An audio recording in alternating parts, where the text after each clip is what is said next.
আলহামদুলিল্লাহ। Dear viewers, এটা হচ্ছে আউটার বিয়ারিংগুলো চেক করা হচ্ছে আসলে ভালো আছে কিনা বা চালানো যাবে কিনা।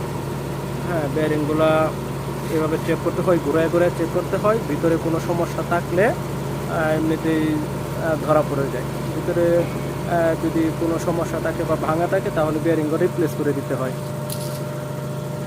আর এটা হচ্ছে ইনার বিয়ারিং বা বড় বিয়ারিং। এটা সাইজ কত? 586, 683, 672, 683, 672 সাইজ। আর আগেরটা ছিল 586 না? 580, 580 বা 580, 586, 580, 572। 572। আচ্ছা,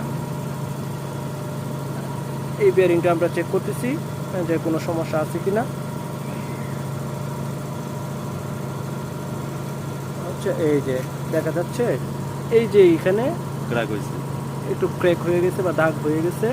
এটা যদি আমি বিয়ারিং চালাই তাহলে যে কোনো সময় ভেঙে যেতে পারে বা কোনো দুর্ঘটনা ঘটতে পারে। এই জন্য আমরা এটা দিব না, এটা আমরা রিপ্লেস করে দিব।